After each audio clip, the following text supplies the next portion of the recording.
आम ओडिया कैलेंडर हिसाब रे एबे चली माघ मास। ऋतु शीत। मघा नक्षत्र युक्त पूर्णिमा विशिष्ट चांद्रमास को माघ मास कहुए। यह शीत ऋतुर शेष मास। एही पवित्र माघ मासरे मु जाह्नवी गल्प संभार रे आनिछि आपण मानक पई गल्पटिए। गल्पटीर शीर्षक दुब घास। से दिन सकाळु परिबा पई बजार को गला बेले मुख्य फाटक कड़े मेंचाए दुब घास उपरे अचानक नजर पड़ी जाइथिला। बेस सबुज छनछनिया हेई बढ़िथिले ए ताती खरा दिन रे भी मनटा खुशी हो जाइथिला। से एका दिन ऑफिस कला बेले देखिली से दुब घास उपरे केतोटी कुकुर निज निज भितरे गड़ातड़ा होई रामपुड़ा कामुड़ा हेउथिबार।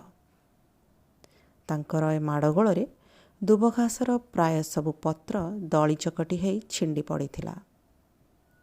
तार चेर भी माटी भितरु प्राय उपुड़ी पड़िथिला। मु सेपटकु केवल चाही देई आगको बढ़िली।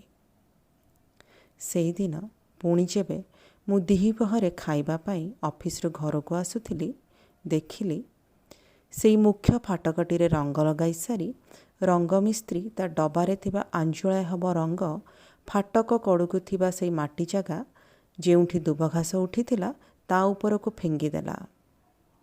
मु दीर्घ निश्वासटे पकाई दुब घास पाखकु जाई देखिली आउ जहा टिके कुकुर उपद्रव परे बाकी थिला सबुतक से सिंथेटिक रंगरे रंगेई जाइछंती।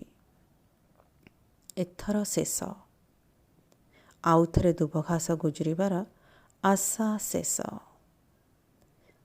या भितरे 15 दिन खंडे हो जाइथिला। दिने मु सेपटे कौणसी एक काम रे चलीगला बेले आपणा छाए रही जाइथिली से जगाटारे। भल कि देखिली दुब घासटी तार कौलिया धला धला पत्र सबको पुणी थरे प्रस्फुटित करी गोटे कड़कू लंबिबाकू प्रस्तुत हेउछि। एथर मु नई पड़ी पुणी थरे भल कि देखिली। हाँ से बंचिछि। एबे भी बंचिछि। कुकुर और सिंथेटिक रंगर आक्रमण को प्रतिहत करी दुब घास एबे भी बंचिछि। दुब घासर सद्य कणुथुवा पत्र माने से दिन मनरे भरी देइथिले आत्मविश्वासर एक अपूर्व सिहरण।